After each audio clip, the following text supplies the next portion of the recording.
Barrister Gohar Ali Khan ने supreme court के खिलाफ ऐलान बगावत कर दिया है। हाल ही में काजी फाइजा साहब की जानिब से 8 फरवरी को इलेक्शंस करवाने पर फैसला सुनाया गया और इसके साथ साथ लाहौर हाई कोर्ट के फैसले को भी कलअदम करार दिया गया, जिस पे काफी ज्यादा तनकीद की जा रही है। और उनका जो सुप्रीम कोर्ट में उस वक्त रवैया था वो भी आप सबके सामने रखूंगा। पाकिस्तान तहरीक इंसाफ ने एक पटिशन दायर कर रखी थी आरओज और डीआरओज के तकर्रुर को कि अदलिया अपनी जानिब से करे, क्योंकि इंतजामिया इस वक्त -1 करने में मसरूफ है पाकिस्तान तहरीक इंसाफ को। ये जुमले मैं पिशावर हाई कोर्ट के आप सबके सामने रख रहा हूं, जिसकी बेस पर जो अदलिया है वो आरओज का तकर्रुर अपनी जानिब से करे। लेकिन सुप्रीम कोर्ट ने उस फैसले को कलअदम करार दिया।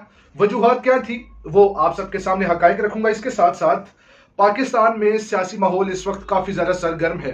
सियासी जमातें मुतहरिक नजर आ रही हैं और पाकिस्तान तहरीक इंसाफ से कारकुनान सीनियर तरीन जो सियासी रहनुमा हैं वो दूसरी जमातों में ऐलान कर रहे हैं शमूलियत का और 9 मई की मजम्मत अब तक कर रहे हैं।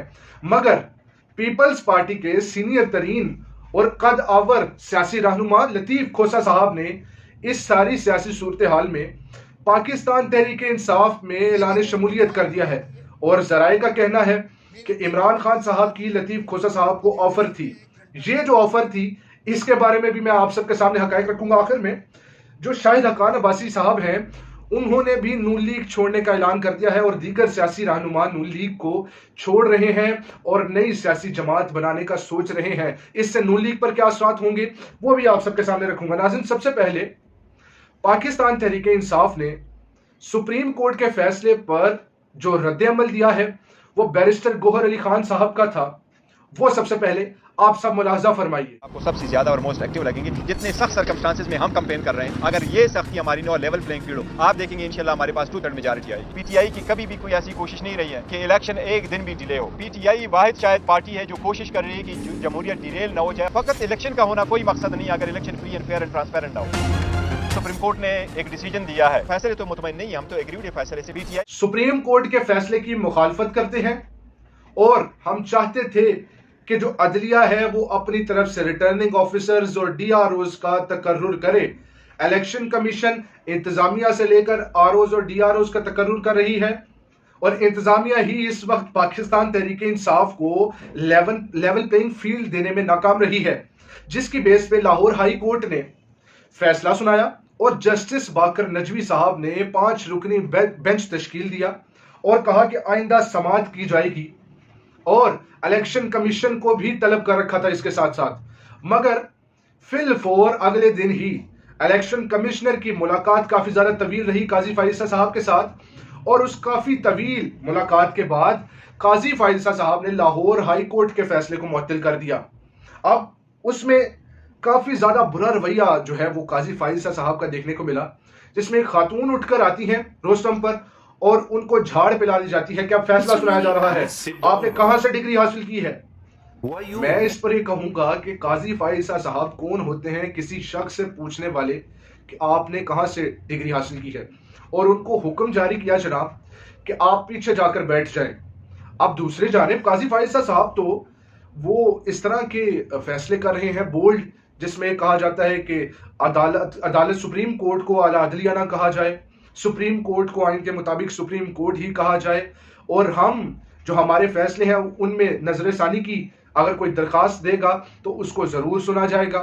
तो ये सारे फैसले के बाद और इलेक्शन कमिश्नर से तवील मुलाकात के बाद लगता है कि काजी फाइजा साहब काफी ज्यादा गुस्से में थे, जिसके बायस जल्द अज जल्द वो समाअत की गई और रात को यह फैसला जारी किया गया कि इलेक्शंस जो हैं वो 8 फरवरी को ही करवाए जाएंगे।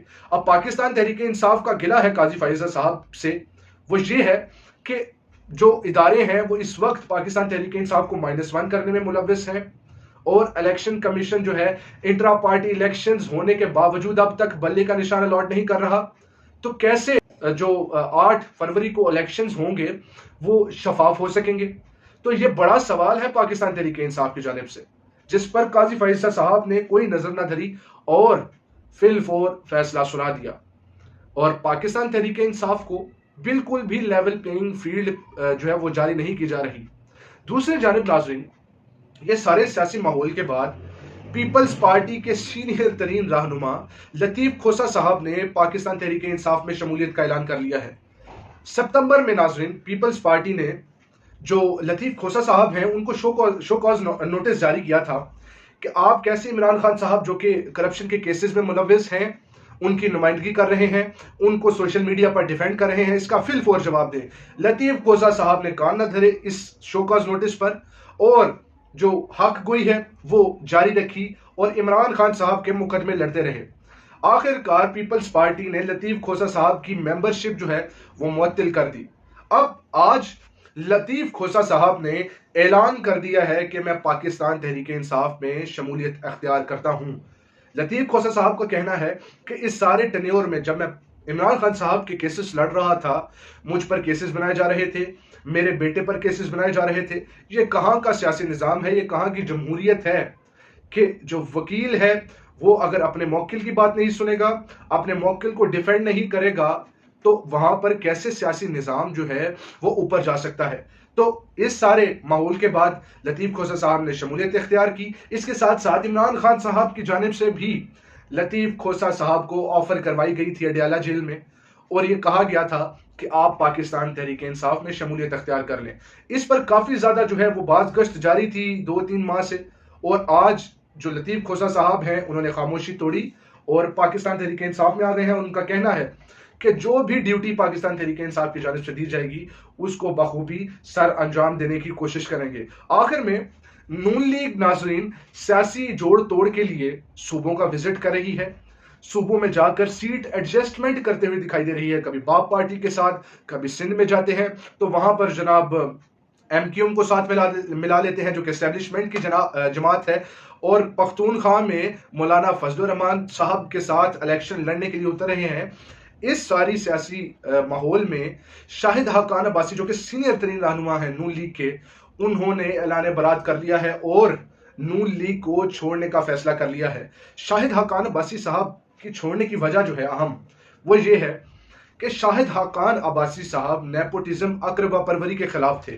ان کا یہ کہنا تھا کہ نسل در نسل سلطنت اور عہدے تقسیم کرنا میں ہرگز اس کی پاسداری نہیں کروں گا، یعنی کہ وہ جو نائب صدر مریم بی بی صاحبہ ہیں ان کو ہرگز اپنا لیڈر نہیں کہتے تھے، اور ان کا بولڈ بیان تھا کہ میں ہرگز مریم نواز صاحبہ کو اپنا لیڈر نہیں مانتا۔ اس پر کافی چودھری نثار صاحب معذرت چاہتا ہوں، اور نون لیگ سے علیحدگی اختیار کر لی تھی، اور انہوں نے یہ کہا تھا کہ مریم بی بی ابھی بچی ہیں اور ان کو نواز شریف صاحب کی جانب سے آگے رکھا جا رہا ہے سینئر رہنما ہونے کے باوجود۔ اب اس کے اثرات نون لیگ پر کافی زیادہ گہرے مرتب ہوں گے۔ شاہد حقان عباسی صاحب نئی جماعت بنانے کا ارادہ رکھتے ہیں۔ مفتاح اسماعیل صاحب ویسے ہی پارٹی کو چھوڑ چکے ہیں کیونکہ نیپوٹزم بھی ہے، اس کے بعد کیپٹلزم بھی ہے، اور شاہد حقان عباسی صاحب کا یہ کہنا ہے کہ نون لیگ اور نواز شریف صاحب اس وقت کنگز پارٹی نظر آ رہے ہیں، اور وہ کیسے الیکشنز شفاف ہو سکتے ہیں جہاں پر یہ پہلے ہی معلوم ہے کہ جناب نواز شریف صاحب کو وزیر اعظم بنایا جائے گا اور دوسری جماعتوں کے جو ہیں وہ حقوق کو غصب کیا جا رہا ہے۔ ناظرین، یہ تمام حقائق تھے، ان حقائق سے نتیجہ اخذ کرنا میں آپ سب پر چھوڑتا ہوں۔ اللہ نے کے بعد